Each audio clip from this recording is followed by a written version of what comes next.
Hello friends, welcome back to my YouTube channel arts students corner. उम्मीद है आप लोग बहुत अच्छे होंगे, अपनी पढ़ाई बहुत अच्छी तरीके से कर रहे होंगे। तो मैंने forest and wild life chapter का पार्ट 1 डाल दिया है, आप मेरे चैनल पे जाके वहाँ से देख सकते हैं। अब हम लोग इस वीडियो में करने जा रहे हैं उसका पार्ट 2, जो कि हम लोग स्टार्ट करेंगे इस टॉपिक से, जिसका कि नाम है द हिमालयन यूएन ट्रबल। इसको हम लोग पढ़ेंगे, उसके बाद हम लोग आगे बढ़ेंगे और इस चैप्टर को ख़त्म कर देंगे इस वीडियो में। तो अगर एक रिक्वेस्ट है आप लोग से कि पहले आप लोग तो पहले प्लीज़ पार्ट 1 देख लीजिएगा, उसके बाद ही पार्ट 2 देखने आइएगा, उससे आपको चैप्टर को समझने में आसानी होगी। और दूसरी बात ये कि अपने साथ बुक्स खोल के बैठिएगा, उससे आपको चैप्टर को समझने में आसानी होगी। और तीसरी बात ये कि मेरे चैनल को लाइक कर दीजिएगा, ज़्यादा से ज़्यादा शेयर कीजिएगा, और हाँ, सब्सक्राइब करना मत भूलिएगा। तो बिना देरी के फटाफट से शुरू करते हैं अब हम लोग अपना चैप्टर, अपना वीडियो। इस चैनल पे आपको मिलेगा लाइन बाय लाइन एक्सप्लेनेशन, जो कि और कहीं नहीं मिलेगा। तो समझते हैं कहना क्या चाहता है द हिमालयन यूएन ट्रबल। तो इसका मतलब है कि हिमालयन यू संकट में। The Himalayan yew is a medicinal plant found in various parts of Himachal Pradesh and Arunachal Pradesh. तो हिमालयन यो, इसको हिंदी में यो कहते हैं। यहाँ पे आप लोग को दिख रहा होगा YEW लिखा हुआ है, इसको आप चाहें तो यो भी पढ़ सकते हैं। चीड़ की प्रकार का सदाबहार वृक्ष एक औषधीय पौधा है जो हिमाचल प्रदेश और अरुणाचल प्रदेश के कई क्षेत्रों में पाया जाता है। ठीक है। A chemical compound called taxol is extracted from the bark, needles, twigs and roots of these trees, and it has been successfully used to treat some cancers. The drug is now the biggest selling anti-cancer drug in the world. तो पेड़ की छाल, पत्तियों, टहनियों और जड़ों से taxol नाम का एक रसायन निकाला जाता है तथा इसे कुछ कैंसर रोगों के उपचार के लिए प्रयोग किया जाता है। इससे बनाई गई दवाई विश्व में सबसे अधिक बिकने वाली कैंसर औषधि है, यानी कैंसर की दवाई है। The species is under great threat due to over-exploitation. In the last 1 decade, thousands of EOE trees have dried up in various parts of the Himachal Pradesh and Arunachal Pradesh. इसके अत्यधिक निष्कासन से इस वनस्पति जाति को खतरा हो गया है, मतलब खतरा पैदा हो गया है इसके लिए। पिछले 1 दशक में हिमाचल प्रदेश और अरुणाचल प्रदेश में विभिन्न क्षेत्रों में यू के हजारों पेड़ सूख गए हैं। तो ये था यू संकट, इसके बारे में आप लोगों ने जान लिया, क्वेश्चन आ सकते हैं एग्जाम में। अब हम लोग बढ़ते हैं अपने मेन जो बुक है उसकी तरफ। Habitat destruction, hunting, poaching, over exploitation, environmental pollution, poisoning and forest fires are factors which have led to the decline of India's biodiversity. तो ये जो फैक्टर्स आपको यहाँ पे दिख रहे हैं ना, ये सब फैक्टर्स रीजन्स हो सकते हैं। ठीक है, किस चीज़ के? तो decline in the Indian biodiversity की, ये क्वेश्चन आ सकता है एग्जाम में, तो इसको अंडरलाइन कर लीजिएगा। तो क्या कह रहा है कि भारत में जैव विविधता को कम करने वाले कारकों में वन्य जीव के आवास का विनाश, जंगली जानवरों को मारना और आखेटन, पर्यावरणीय प्रदूषण और विषाक्तीकरण और दावानल आदि शामिल हैं। दावानल मतलब होता है forest fires. Other important causes of environmental destruction are unequal access, inequitable consumption of resources and differential sharing of responsibility for environmental well-being. पर्यावरण विनाश के अन्य मुख्य कारकों में संसाधनों का असमान बंटवारा और उसका असमान उपभोग और पर्यावरण के रखरखाव की जिम्मेदारी में असमानता शामिल है। Over population in third world countries is often cited as the cause of environmental degradation. However, an average American consumes 40 times more resources than an average Somalian. Similarly, the richest 5% of Indian society probably cause more ecological damage because of the amount they consume than the poorest 25%. The former shares minimum responsibilities for environmental well-being. The question is, who is consuming what, from where, and how much? तो आमतौर पर विकासशील देशों में पर्यावरण विनाश का मुख्य दोषी अत्यधिक जनसंख्या को माना जाता है, लेकिन एक अमेरिकी नागरिक का औसत संसाधन उपभोग एक सोमाली नागरिक के औसत उपभोग से 40 गुना ज़्यादा है। इस प्रकार शायद भारत के 5% धनी लोग 25% गरीब लोगों की तुलना में अपने संसाधन उपभोग द्वारा पर्यावरण को अधिक नुकसान पहुंचाते हैं, और इन 5% लोगों की पर्यावरण रख रखाव में भी कोई जिम्मेदारी नहीं है। तो यहाँ पे सवाल ये उठता है कि कौन क्या, कहाँ से और कितना उपभोग कर रहा है। यहाँ पे दिया गया है डू यू नो में से भी क्वेश्चन आते हैं, तो डू यू नो पढ़ लेते हैं। डू यू नो मतलब होता है कि आप जानते हैं, ये तो आप लोग को पता ही होगा, बहुत ही सिंपल सा टर्म है, बचपन से सुनते आ रहे हैं.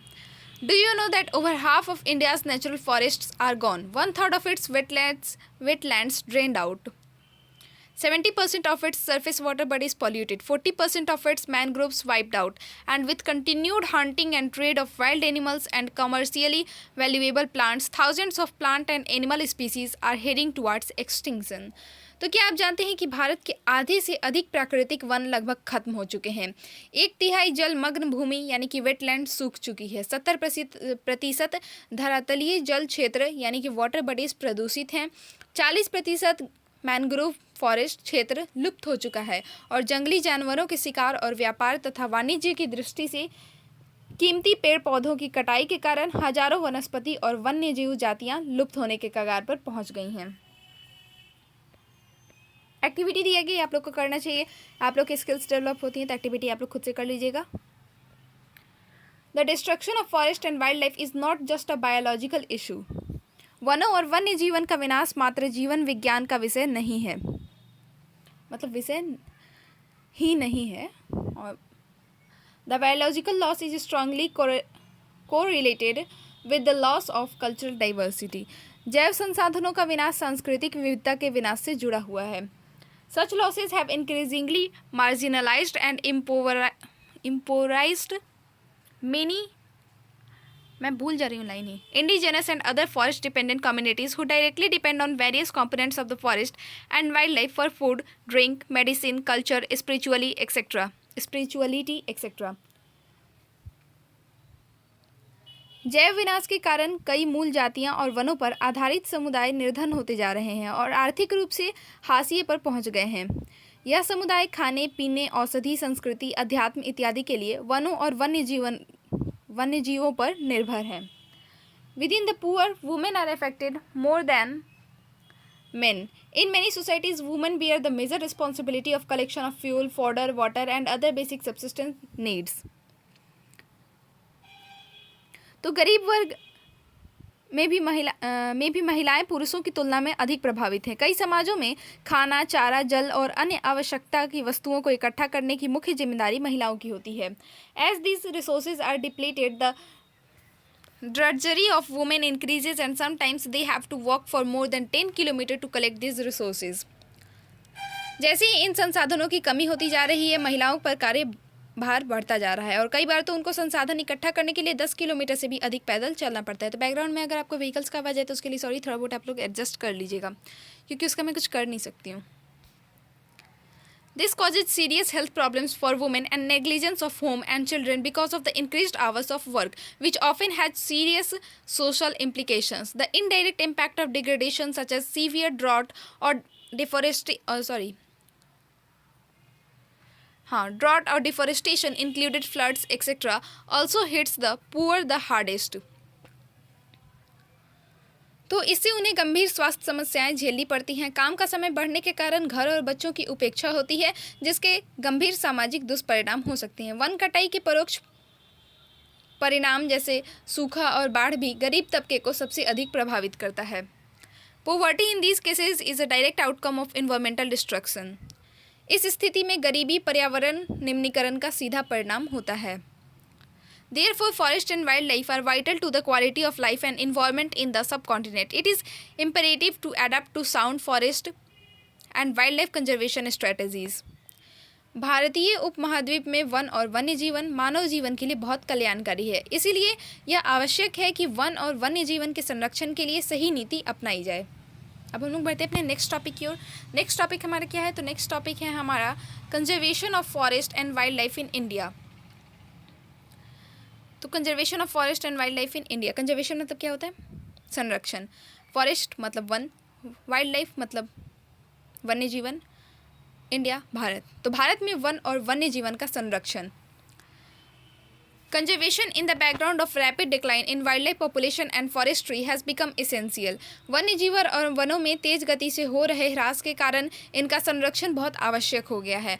But why do we need to conserve our forest and wildlife? लेकिन हमें वनों और वन्य जीवन का संरक्षण करना आवश्यक क्यों है?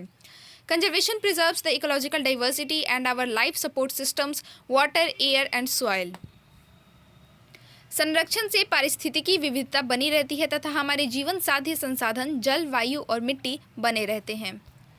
It also preserves the genetic diversity of plants and animals for better growth of species and breeding. For example, in agriculture, we are still dependent on traditional crop varieties. Fisheries too are heavily dependent on the maintenance of aquatic biodiversity. यह विभिन्न जातियों में बेहतर जनन के लिए वनस्पति और पशुओं में जीन्स जेनेटिक विविधता को भी संरक्षित करती है। उदाहरण के तौर पे हम कृषि में अभी भी पारंपरिक फसलों पर निर्भर हैं। जलीय जैव विविधता मोटे तौर पर मछली पालन बनाए रखने पर निर्भर है। In the 1960s and 70s, conservationists demanded a national wildlife protection program. The Indian Wildlife Protection Act was implemented in 1972 with various provisions for protecting habitats. तो 1960 और 1970 के दशक के दौरान पर्यावरण संरक्षकों ने राष्ट्रीय वन्य जीवन सुरक्षा कार्यक्रम की पुरजोर मांग की। भारतीय वन्य जीवन रक्षण अधिनियम 1972 में लागू किया गया, जिसमें वन्य जीवों के आवास रक्षण के अनेक प्रावधान थे।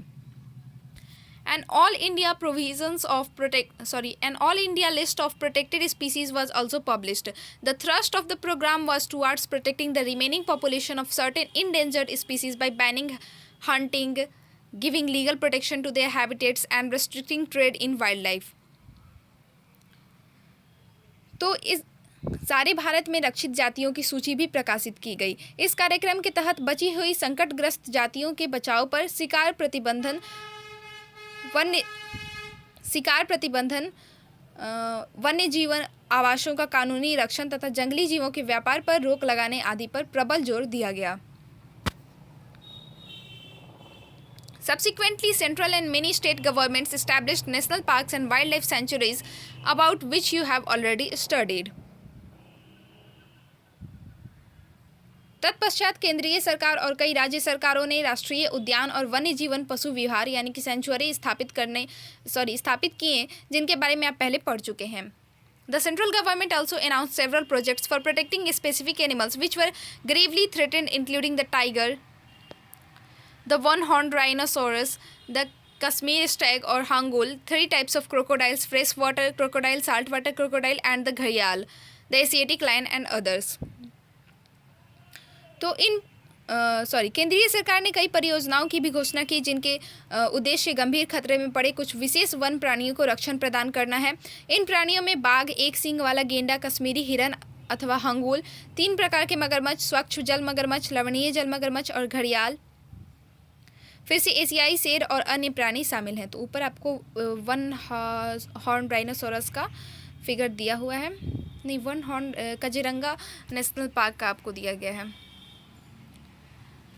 ये मुझे दिख नहीं रहा है ये एक्चुअली वन हॉर्न है कि नहीं है, लेकिन आसाम में ही है और वहाँ पे वन हॉर्न राइनोसोरस ही रहते हैं काजीरंगा नेशनल पार्क में, तो ये वही होगा। और बगल में डियर का भी फोटो दिया गया है। Most recently the Indian elephant, black buck, chinkara, the great Indian bustard, Godwan and the snow leopard etc. have been given full or partial legal protection against hunting and trade throughout India. तो इसके अतिरिक्त कुछ समय पहले भारतीय हाथी, काला हिरन, चिंकारा, भारतीय गोडावन, बस्टर्ड और हिम तेंदुओं आदि के शिकार और व्यापार पर संपूर्ण अथवा आंशिक प्रतिबंध लगाकर कानूनी रक्षण दिया गया है। प्रोजेक्ट टाइगर, बाघ परियोजना। Tiger is one of the key wild life species in the faunal web. तो वन्य जीवन संरचना में बाघ यानी कि टाइगर एक महत्वपूर्ण जंगली जाति है। In 1973, the authorities realized that the tiger population had dwindled to 1,827 from an estimated 55,000 at the turn of the century. तो 1973 में अधिकारियों ने पाया कि देश में 20वीं शताब्दी के आरंभ में बाघों की संख्या अनुमानित संख्या 55,000 से घटकर मात्र 1,827 रह गई। सोचिए आप लोग कितना ज़्यादा गिरावट है इनकी संख्या में। The major threats to tiger population are numerous such as poaching for trade, shrinking habitat, depletion of prey-based species, growing human population, etc. The trade of tiger skins and the use of their bones in traditional medicines, especially in the Asian countries, left the tiger population on the verge of extinction. बाघों को मारकर उनको व्यापार के लिए चोरी करना, आवासीय स्थलों का सिकुड़ना, भोजन के लिए आवश्यक जंगली उपजातियों की संख्या कम होना और जनसंख्या में वृद्धि बाघों की घटती संख्या के मुख्य कारण है। बाघों की खाल का व्यापार और उनकी हड्डियों का एशियाई देशों में परंपरागत औषधियों में प्रयोग के कारण यह जाति विलुप्त होने की कगार पर पहुंच गई है।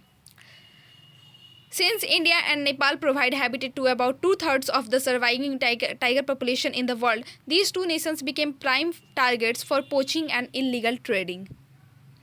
क्योंकि भारत और नेपाल दुनिया की 2/3 बाघों को आवास उपलब्ध करवाते हैं, इसीलिए ये देश ही शिकार, चोरी और गैर कानूनी व्यापार करने वाले के मुख्य निशाने पर हैं। Project tiger, one of the well publicised wild life campaigns in the world, was launched in 1973। तो प्रोजेक्ट टाइगर विश्व की बेहतरीन वन्य जीवन परियोजनाओं में से एक है और इसकी शुरुआत 1973 में हुई थी। Initially, it showed up success as the tiger population went up to 4,002 in 1985 and 4,334 in 1989. But in 1993, the population of the tiger had dropped to 3,600. बाघ संरक्षण मात्र एक संकटग्रस्त जाति को बचाने का प्रयास नहीं है, लेकिन इसका उद्देश्य बहुत बड़े आकार के जैव जाति को भी बचाना है। तो इनकी संख्या का कुछ दिया गया था, यहाँ पे देखिए कुछ सक्सेस रेट देखने को मिला, क्योंकि 1989 में 1985 में ये बढ़ के 4002 हो गए, 89 में ये बढ़ के 4334 हो गए और 1993 में इनमें गिरावट आया और ये 3600 की एक मतलब सिमट गए 3600 पे। फिर मतलब अप डाउन होती ही रहेगा, वो तो ठीक ही है, कंजर्वेशन है हो रहा है। तो There were 39 tiger reserves in India covering an area of 32,137। तो कुल मिला के 39 टाइगर रिजर्व्स हैं भारत में, ठीक है। 39 टाइगर रिजर्व्स हैं जिनका एरिया करीब करीब क्षेत्रफल उन्होंने घेर रखा है ये 32,137.14 square kilometre. Tiger conservation has been viewed not only as an effort to save an endangered species but with equal importance as a means of preserving biotypes of sizable magnitude। तो यही मैं बता रही थी कि बाघ संरक्षण मात्र एक संकटग्रस्त जाति को बचाने का प्रयास नहीं है, अपितु इसका उद्देश्य बहुत बड़े आकार के जैव जाति को भी बचाना है। Corbett national park in Uttarakhand, Sundarbans national park in West Bengal, Bandhavgarh national park in Madhya Pradesh, Sariska wildlife sanctuary in Rajasthan, Manas tiger reserve in Assam and Periyar tiger reserve in Kerala are some of the tiger reserves in India. तो उत्तराखंड में कॉर्बेट राष्ट्रीय उद्यान, पश्चिम बंगाल में सुंदरबन राष्ट्रीय उद्यान, मध्य प्रदेश में बांधवगढ़ राष्ट्रीय उद्यान, फिर राजस्थान में सरिस्का वन्य जीवन पशु विहार यानी कि सेंचुरी, असम में मानस बाघ रिजर्व है और केरल में पेरियार बाघ रिजर्व भारत में बाघ संरक्षण परियोजनाओं के उदाहरण हैं। The conservation projects are now focusing on biodiversity rather on a few of its components। तो आजकल संरक्षण परियोजनाएं जैव विविधताओं पर केंद्रित नहीं होती हैं, न कि इसके विभिन्न घटकों पर। There is now a more intensive search for different conservation measures. Increasingly, even insects are beginning to find a place in conservation planning। संरक्षण के विभिन्न तरीकों की गहनता से खोज की जा रही है। संरक्षण नियोजन में कीटों को भी महत्व मिल रहा है। कीटो मतलब insects। In the notification under Wildlife Act of 1980 and 1986, several hundred butterflies, moths, beetles, and one dragonfly have been added to the list of protected species. In 1991, for the first time, plants were also added to the list, starting with 6 species. तो वन्य जीवन अधिनियम 1980 और 86 के तहत सैकड़ों तितलियां, पतंगों, भृंगों और एक ड्रैगन फ्लाई को भी संरक्षित जातियों में शामिल किया गया है। 1991 में पौधों की भी 6 जातियां पहली बार इस सूची में रखी गई हैं। फिर एक एक्टिविटी दिया गया है, ये आप लोग को खुद से करना है। तो collect more information on the wildlife sanctuaries and national parks of India and site their locations on the map of India. बहुत ही इंपॉर्टेंट है क्योंकि क्वेश्चन आते हैं, इससे रिलेटेड क्वेश्चन आते हैं। तो ये एक्टिविटी मैं कहूँगी, रिक्वेस्ट करूँगी कि आप लोग को ये करना चाहिए। तो करना क्या है कि भारत में वन्य जीव, पशु विहार और राष्ट्रीय उद्यानों के बारे में और जानकारी प्राप्त करें और उनकी स्थिति मानचित्र पर मतलब कहाँ कहाँ लोकेटेड है उनका लोकेशन, एक मैप ले लीजिए इंडिया का, उस पर लोकेट कीजिए यानी कि अंकित करें।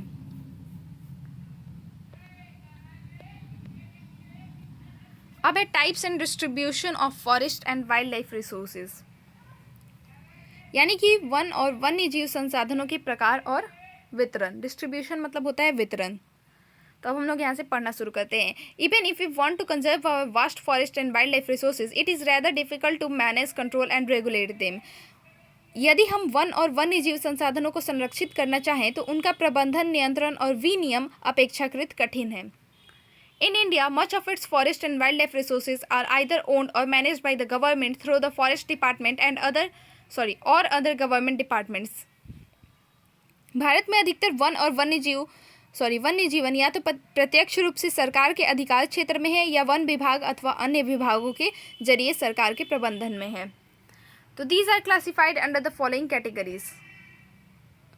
तो इन्हें निम्नलिखित वर्गों में बांटा गया है. पहला तो है रिजर्व फॉरेस्ट, यानी कि आरक्षित वन.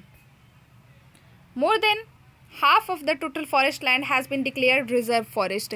देश में आधे से अधिक वन क्षेत्र आरक्षित वन घोषित किए गए हैं. Reserve forest are regarded as the most valuable as far as the conservation of forest and wildlife resources are concerned. जहाँ तक वन और वन्य प्राणियों के संरक्षण की बात है, आरक्षित वनों को सर्वाधिक मूल्यवान माना जाता है. दूसरा क्या है? दूसरा है प्रोटेक्टेड फॉरेस्ट, यानी कि रक्षित वन.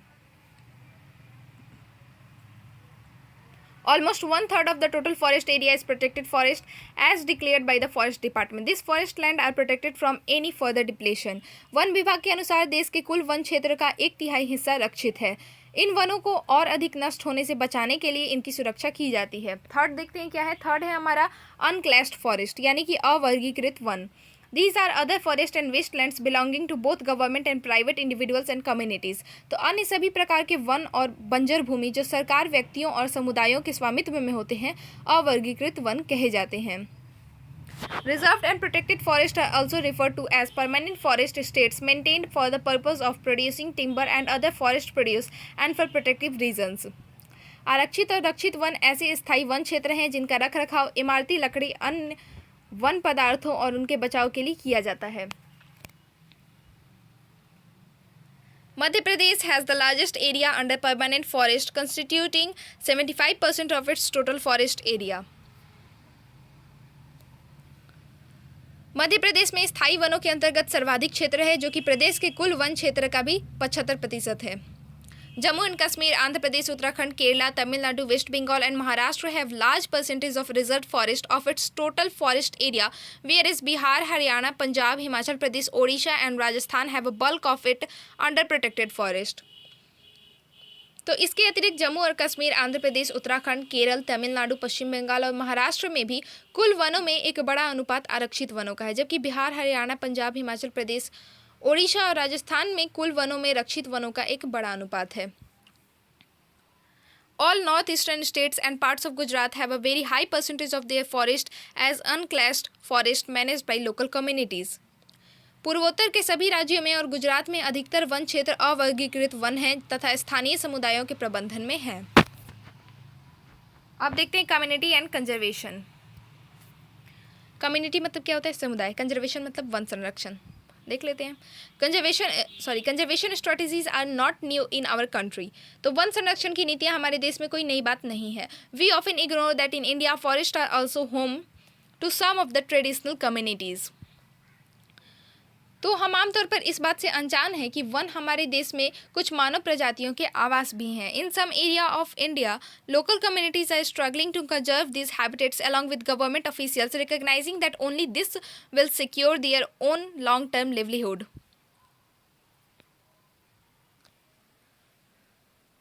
भारत के कुछ क्षेत्रों में स्थानीय समुदाय सरकारी अधिकारियों के साथ मिलकर अपने आवास स्थलों के संरक्षण में जुटे हैं, क्योंकि इसी से ही दीर्घकाल में उनकी आवश्यकताओं की पूर्ति हो सकती है. In Sariska tiger reserve Rajasthan, villagers have fought against mining by citing the Wildlife Protection Act. In many areas, villages themselves are protecting habitats and explicitly rejecting government involvement. The inhabitants of 5 villages in the Alwar district of Rajasthan have declared 1,200 hectares of forest as the Bhairav Dako Sanctuary, declaring their own set of rules and regulations which do not allow hunting and are protecting the wildlife against any outside encroachments.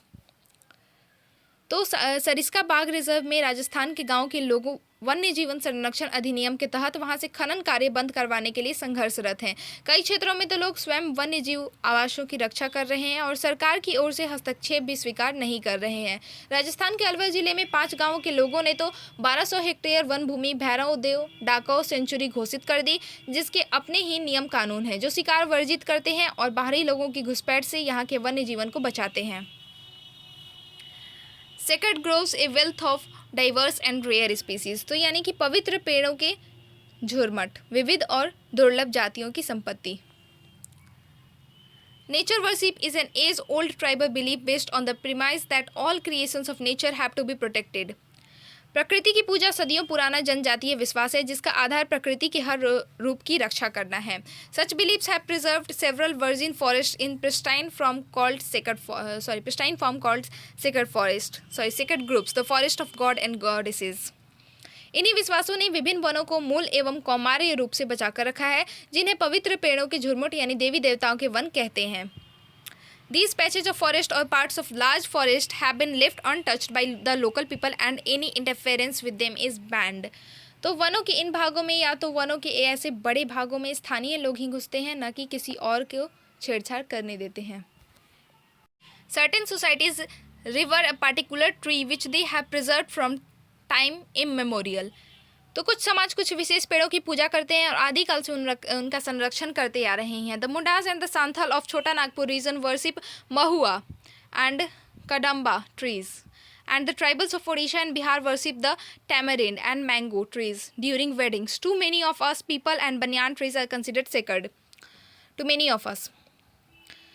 तो छोटा नागपुर क्षेत्र में मुंडा और संथाल जनजातियां महुआ और कदम के पेड़ों की पूजा करते हैं। मैंने कदम्बा पढ़ दिया, सॉरी, कदम है, कदम हिंदी में मैंने अभी देखा तो उसको कदम है। एक्चुअली हिंदी में लिखते ही ऐसे हैं लोग। ओडिशा और बिहार की जनजातियां शादी के दौरान इमली और आम के पेड़ की पूजा करती हैं और हम में से बहुत से व्यक्ति पीपल और वटवृक्ष को पवित्र मानते हैं। Indian society comprises several cultures, each with its own set of traditional methods of conserving nature and its creations। Bharatiya Samaj में अनेकों संस्कृतियां हैं। प्रत्येक संस्कृति में प्रकृति और इसकी कृतियों को संरक्षित करने के अपने पारंपरिक तरीके हैं। Sacred qualities are often ascribed to springs, mountain peaks, plants and animals which are closely protected। तो आमतौर पर झरनों, पहाड़ी चोटियों, पेड़ों और पशुओं को पवित्र मानकर उनका संरक्षण किया जाता है। You will find troops of macaques and langurs around many temples. They are fed daily and treated as a part of temple devotees. In and around Bisnoi villages in Rajasthan, herds of black buck, chinkara, nilgai and peacocks can be seen as an integral part of the community and nobody harms them। तो आप अनेकों मंदिरों के आसपास बंदर और लंगूर पाएंगे। उपासक उन्हें खिलाते पिलाते हैं और मंदिर के भक्तों में गिनते हैं। राजस्थान में बिश्नोई गांवों के आसपास आप काले हिरन, चिंकारा, नीलगाय और मोरों के झुंड देख सकते हैं जो वहां के समुदाय का अभिन्न हिस्सा है और कोई उनको नुकसान नहीं पहुंचाता है। फिर एक एक्टिविटी है, ये आप लोग को करना है। Right A short essay on any practices which you may have observed and practiced in your everyday lives that conserve and protect the environment around you। तो करना क्या है आपको कि आप अपने आसपास के किसी ऐसी रीति रिवाज के बारे में एक लेख लिखें जो पर्यावरण बचाव और संरक्षण में मदद करते हैं। तो ये आप लोग का काम है, आप लोग को करना है।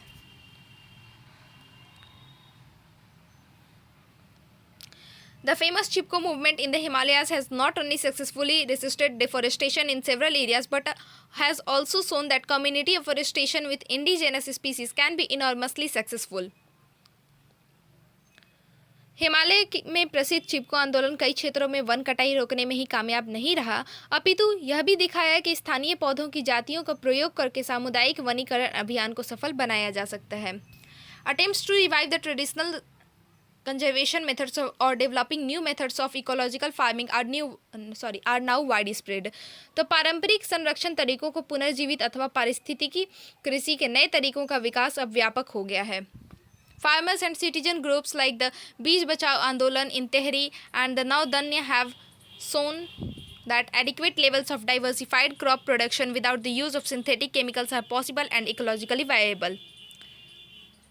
टिहरी में किसानों का बीज बचाओ आंदोलन और नवदाने ने दिखा दिया है कि रासायनिक उर्वरकों के प्रयोग के बिना भी विविध फसल उत्पादन द्वारा आर्थिक रूप से व्यवहार्य कृषि उत्पादन संभव है।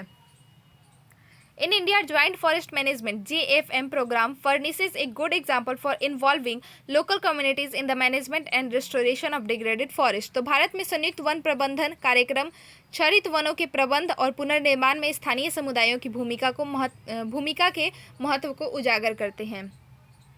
The program has been in formal existence since 1988 when the state of Odisha passed the first resolution for joint forest management. JFM depends on the formation of local institutions that undertake protection activities mostly on degraded forest land managed by the forest department. तो औपचारिक रूप से इन कार्यक्रमों की शुरुआत 1988 में हुई जब ओडिशा राज्य ने संयुक्त वन प्रबंधन का पहला प्रस्ताव पास किया. वन विभाग के अंतर्गत संयुक्त वन प्रबंधन क्षरित वनों के बचाव के लिए कार्य करता है और इसमें गांव के स्तर पर संस्थाएं बनाई जाती हैं जिसमें ग्रामीण और वन विभाग के अधिकारी संयुक्त रूप में कार्य करते हैं. In return, the members of these communities are entitled to intermediary benefits like non-timber forest produces and share in the timber harvested by successful protection. तो इसके बदले में ये समुदाय मध्य स्तरीय लाभ जैसे कि गैर इमारती वन उत्पादों के हकदारी होते हैं तथा सफल संरक्षण से प्राप्त इमारती लकड़ी लाभ में भी भागीदार होते हैं. The clear lesson from the dynamics of both environmental destruction and reconstruction in India is that local communities everywhere have to be involved in some kind of natural resource management. तो भारत में पर्यावरण के विनाश और पुनर्निर्माण की क्रियाशीलताओं से सीख मिलती है कि स्थानीय समुदायों को हर जगह प्राकृतिक संसाधन प्रबंधन में शामिल करना चाहिए. But there is still a long way to go before local communities are at the center stage in decision making. परंतु स्थानीय समुदायों को फैसले लेने की प्रक्रिया में मुख्य भूमिका में आने में अभी देर है. Accept only those economic or developmental activities that are people centric, environment friendly and economically rewarding. तो इसीलिए वही विकास क्रियाएं मान्य होनी चाहिए जो जनमानस पर केंद्रित हो, पर्यावरण हितैषी हो और आर्थिक रूप से प्रतिफलित हो.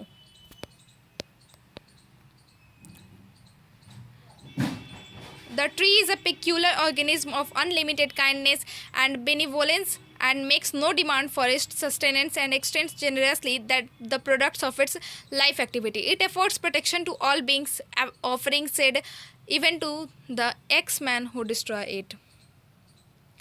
पेड़ एक विशेष असीमित दयालु और उदारपूर्ण जीवधारी है जो अपने सतत पोषण के लिए कोई मांग नहीं करता है और दानशीलता पूर्वक अपने जीवन की क्रियाओं को भेंट करता है. यह सभी की रक्षा करता है और स्वयं पर कुल्हाड़ी चलाने वाले विनाशक को भी छाया प्रदान करता है. तो फ्रेंड्स, हमारा चैप्टर ख़त्म हो गया है. तो कैसा लगा आपको मेरा एक्सप्लेनेशन कमेंट सेक्शन में ज़रूर बताइएगा. अगर कुछ डिमांड होगी तो वो भी बताइएगा कमेंट सेक्शन में. ऐसे तो मैं सब कुछ ला ही दूंगी, handwritten notes, NCERT solution सब कुछ आएगा. तब तक के लिए स्टे ट्यून नेक्स्ट चैप्टर के लिए और मिलते हैं फिर नेक्स्ट वीडियो में नए चैप्टर के साथ. नहीं तो मिलते हैं नोट्स के साथ. Thank you for watching the video. और हाँ, please like share and subscribe my channel.